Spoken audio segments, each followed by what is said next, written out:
ED റെയ്ഡിന് പിന്നാലെ Kozhikode CPM നേതൃത്വത്തിൽ കടുത്ത വിഭാഗീയത. മുൻ മന്ത്രിയും MLAയുമായ മുഹമ്മദ് റിയാസിനെതിരെ പാർട്ടിയിൽ പടയൊരുക്കം ശക്തമാണ്. വ്യക്തിപരമായ ആരോപണങ്ങളിൽ പാർട്ടിയും പ്രതിക്കൂട്ടിലാകുന്നുവെന്നാണ് പരാതി. തുടർച്ചയായി ഇഡിയുടെ പരിശോധന തെളിവുകളില്ലാതെയാകില്ലെന്നും ഒരു വിഭാഗം നേതാക്കൾ ചൂണ്ടിക്കാട്ടുന്നുണ്ട്. അനഘ ഹർഷൻ ഒരിക്കൽ കൂടി ചേരുകയാണ് കോഴിക്കോട് നിന്ന്. അനഘ, ഇതിപ്പോൾ വലിയ വിഭാഗീയതയിലേക്ക് കാര്യങ്ങൾ എത്തുന്നു. കാരണം നേരത്തെ തന്നെ മരുമകൻ ഒറ്റയ്ക്ക് കാര്യങ്ങളൊക്കെ തീരുമാനിക്കുന്നു എന്ന ഒരു വലിയ അമർഷം CPM-നകത്ത് ഉണ്ടായിരുന്നു എന്നത് ഒരു വസ്തുതയാണ്. അപ്പോൾ അതുകൂടാതെയാണല്ലോ ഇപ്പോൾ ഈ ഇഡി റെയ്ഡിൻ്റെ പേരിലും പാർട്ടിയിലെ മുഴുവൻ സംവിധാനത്തിനും ഇത് ചീത്തപ്പേരാകുന്നു എന്ന വികാരം കൂടി ഉയരുന്നത്. കോഴിക്കോട് എത്രത്തോളം വലിയ വിഭാഗീയതയാണ് CPM-നകത്ത് രൂപപ്പെടുന്നത് ഈ കേസ്?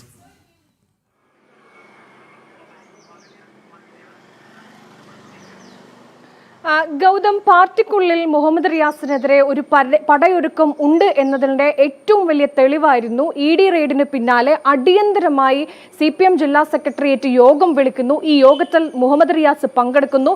ഈ മുഹമ്മദ് റിയാസിന്റെ സുഹൃത്തായ സെക്രട്ടേറിയറ്റ് അംഗം കൂടിയായിട്ടുള്ള നിഖിലിനെ ഈ യോഗത്തിലേക്ക് വിളിച്ചു വരുത്തുന്നു. ഈ യോഗത്തിൽ നിഖിലിനോട് വിശദീകരണം ചോദിക്കുന്നു. മുമ്പൊരിക്കലും CPM നേതൃത്വത്തിന്റെ ഭാഗത്ത് നിന്ന് ഇങ്ങനെ ഉണ്ടായിട്ടില്ല. നിഖിലിനോട് ചോദിച്ച ചോദ്യം ഈ വീണ വിജയനുമായി ബന്ധമുണ്ടോ, കമ്പനിയിൽ നിക്ഷേപമുണ്ടോ എന്നതടക്കമുള്ള ഇഡി സംഘം ചോദിച്ച അതേ കാര്യങ്ങൾ തന്നെ നേതൃത്വത്തിനകത്ത് നിന്ന് ചോദ്യങ്ങൾ ചോദിച്ചു. അങ്ങനെ ചോദ്യം ഉയരുന്ന സാഹചര്യം എന്ന് പറയുന്നത് മുഹമ്മദ് റിയാസിനെതിരെ പാർട്ടിക്കുള്ളിൽ CPM-നുള്ളിൽ ഒരു വലിയ വിഭാഗം പടയൊരുക്കം തുടങ്ങിയിട്ടുണ്ട് എന്നുള്ളതാണ്. നേരത്തെയൊക്കെ തന്നെ ഈ പാർട്ടി അണികൾക്കിടയിൽ നിന്ന് തന്നെ ചോദിക്കുന്ന ഒരു പ്രധാനപ്പെട്ട ചോദ്യമുണ്ട്. മുമ്പ് കോടിയേരി ബാലകൃഷ്ണന്റെ മുതിർന്ന നേതാവായിരുന്ന കോടിയേരി ബാലകൃഷ്ണന്റെ 2 മക്കളും ഇത്തരത്തിൽ ചില കേസുമായി ബന്ധപ്പെട്ട് ഈ അവർക്കെതിരെ ആരോപണങ്ങളും കേസും ഒക്കെ ഉയർന്ന സാഹചര്യത്തിൽ അന്ന് പാർട്ടി സെക്രട്ടറി ആയിരുന്ന പിണറായി വിജയൻ പറഞ്ഞ കാര്യങ്ങളാണ്. അതായത് ഒരു കുടുംബത്തിലെ അല്ലെങ്കിൽ ഒരു പാർട്ടിയുമായി ബന്ധപ്പെട്ട അവരുടെ മക്കൾ എന്തെങ്കിലും കുറ്റകൃത്യം ചെയ്താൽ അതിൽ ഇടപെടാനോ അതിൽ പ്രതികരിക്കാനോ പാർട്ടിക്ക് കഴിയില്ല, അതിൻ്റെ ആവശ്യമില്ല എന്നുള്ളതാണ് അന്ന്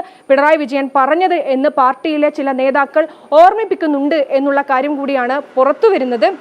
തുടർച്ചയായി ഇത്തരത്തിൽ മുഹമ്മദ് റിയാസിന്റെ വീട്ടിലും മറ്റുമൊക്കെ റെയ്ഡ് നടന്നിരുന്നു. അന്നൊക്കെ വലിയ പ്രതിരോധം CPM-ന്റെ ഭാഗത്ത് നിന്ന് അണികളെ മുൻനിർത്തി നടത്തിയിരുന്നു. പക്ഷേ ഇത്തവണ അതൊന്നും തന്നെ ഉണ്ടായിരുന്നില്ല. ഈ പാർട്ടി ഈ ഒരു കുടുംബത്തിന് നേരെ ഉയരുന്ന ഇത്തരത്തിലുള്ള ആരോപണങ്ങൾ കേസുകൾക്ക് പിന്നാലെ പാർട്ടി കൂടി പ്രതിക്കൂട്ടിലാക്കുന്നു, CPM കൂടി പ്രതിക്കൂട്ടിലാകുന്നു എന്നൊക്കെ പറഞ്ഞുകൊണ്ടാണ് കോഴിക്കോട് ജില്ലയിലെ CPM-ന്റെ ഭാഗത്ത് നിന്ന് CPM-നകത്ത് വലിയ വിഭാഗീയത ഉടലെടുക്കുന്നത്. ഇനി ഏറ്റവും പ്രധാനപ്പെട്ട കാര്യം മുഹമ്മദ് റിയാസിനെ ചോദ്യം ചെയ്യാനുള്ള നോട്ടീസ് അടക്കം ഇഡി കൊടുക്കും എന്നുള്ളതാണ് ഏറ്റവും ഒടുവിൽ ലഭിക്കുന്ന വിവരം. അങ്ങനെ നോട്ടീസ് ലഭിക്കുകയാണെങ്കിൽ പാർട്ടിക്കകത്ത് വലിയ അതിരൂക്ഷമായിട്ടുള്ള കാര്യങ്ങൾ, വിമർശനവും അതുപോലെ തന്നെ വിഭാഗീയതയും ഇനിയും ഉയരും എന്നുള്ളതാണ് ഗൗതം.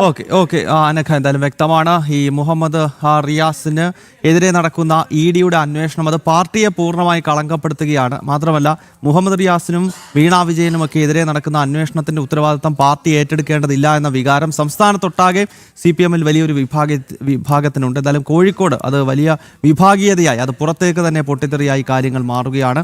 അനഘ ഹർഷനാണ് വിശദാംശങ്ങൾ നൽകിയത്.